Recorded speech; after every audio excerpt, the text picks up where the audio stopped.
when in my first job, every time the boss and the office manager found reams of paper going missing and piles of pens missing, everyone always pointed the finger at me. Funny story, I was working as a real estate analyst for them. And when I use that term incredibly loosely, because I don't think I ever analyzed a single deal. During a 40-hour work week, I maybe put in 60 minutes of actual work. The rest of the time, I was planning my first business, which incidentally was a cigar business. 23 years later, I'm still in the cigar business today, so I totally got fired. And I think the guy who fired me, he's like, I'm firing you because I don't think you want to be here. Until you're doing some cool shit, I think I'm doing you a favor, aren't I? And I was like, And the fun thing is, he ended up becoming one of my clients at what became this really high-end cigar bar that I ended up building a few years after that. Him and his wife started coming in and like hanging out, doing like all the different nights that we would go.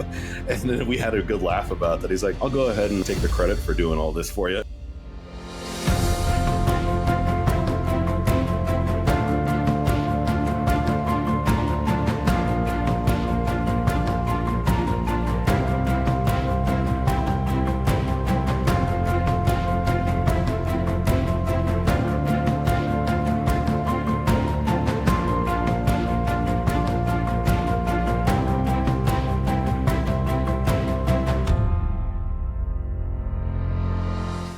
Years, literally, is because we started in 2001.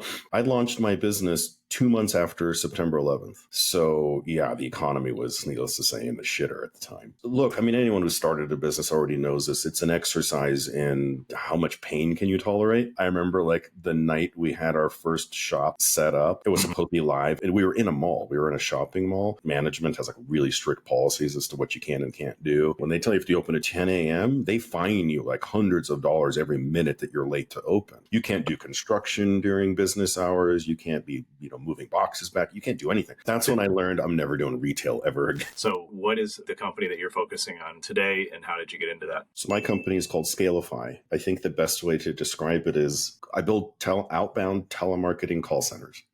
Right. And it sounds kind of old school, but it works. Right. Yeah. The big question I think everyone should be asking is why? Like, why would I want to do that? The greatest answer, I think that someone actually told me, I didn't even invent this answer. They're like, Peter, like, it's really cool that you're helping me build this call center because now I feel like I own my own lead generation company. The reason why you should do this is because like you don't have to go pay Angie's List or Thumbtack, whatever marketing avenue is common for your particular industry. Yeah, man, it's just silly that people think, I mean, I get it. They don't know that any other options exist because every industry has its own channels that they naturally gravitate towards, like HVAC and roofing. They naturally go to Angie's because they get marketed to a lot. If you've done it, it's horrible. It's a terrible experience. It's a ripoff. It's not at all what it's, panned out to be. And I'm like, you don't have to do any of that. Like you can own your own lead gen process. You can control every single aspect of it yourself and bring it fully in-house. With my help, it's not that hard to do and we can get you live in a week. That's why I like it so much because you don't have to deal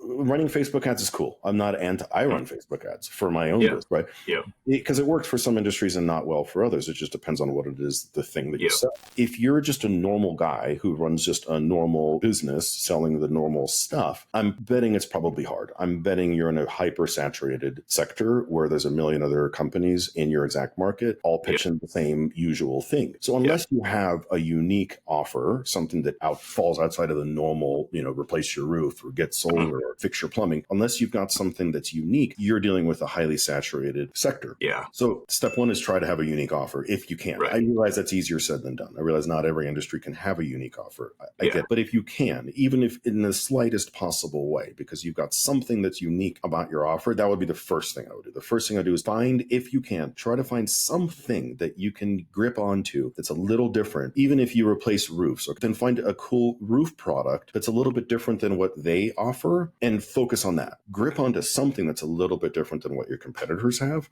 and ride that for as long as you possibly can, because now your ads might actually have a decent chance of working. If they don't, that's when we step in. But here's the reality of it is, and you already know this, no one's going to do as good of a job job as you will, because it's your ass on the line, not mine. But even still, I'm not you. Yeah. No one's ever going to do as good of a job as you will. Yeah. What I am saying is that you're going to be in control over every aspect now, and you're going to be able to call all the shots that you want. Meaning, like, if you were to just hire me as just a call center for hire, you don't get to call me and be like, hey, change your script. I'd be like, no, we don't do that. We use one script for every single client because I have to keep things simple and across the board. But if you own the call center, you can do whatever the hell you want. You get to control everything now. And that massively accumulates over time to a wildly different success rate than just outsourcing it to someone else. I'll just tell you right now, like, there's really 4 components to like a very simple call center build out.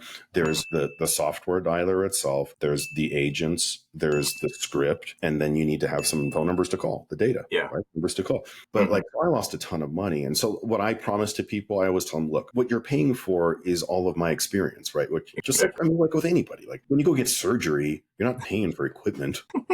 You're paying for the 10 years that the guy went to school. That's what you're paying for, right? When I owned an HVAC company and my technician would come out to your house to replace the igniter on your furnace, that's a $5 part. And people could look it up. Hey, Peter, that's like a $5 part. Why are you charging me $350? You're paying for the truck that's loaded up with $250,000 worth of equipment so that he can have a replacement for you right now, immediately. But mostly you're paying for his experience so that he can identify your problem in minutes and get out of your house in minutes. And you spending weeks and or months trying to identify the problem during which your whole shit can light on fire. That's what you're paying for. When your call center operation isn't working, 2 things will happen. You're not going to book enough appointments. And number 2, your no-show rate is through the roof. You're booking some appointments, but they're all canceling or they're just not showing up and they're ghosting you. Either way, you're losing, AKA you're losing a lot of money. What's like clearly underperforming? And then what are kind of the benchmarks that you like to see your clients hit when they're 2-3 months into the process? I don't want to throw out terms like, conversion ratios and stuff like that, because that's meaningless to most people. A more meaningful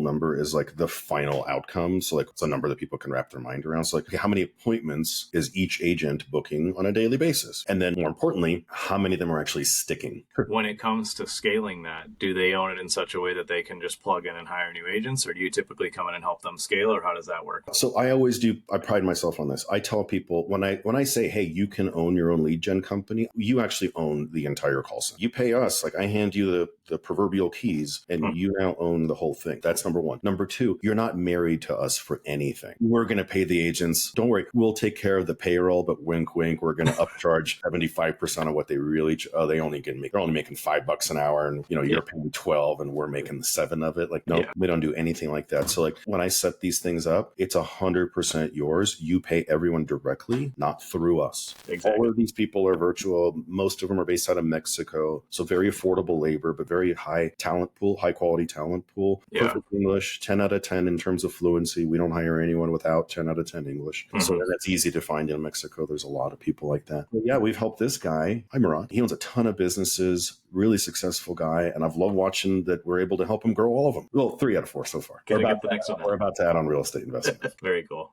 Well, this has been just add on a few agents. That's it. Add on a few agents and modify the script a little bit and off we go.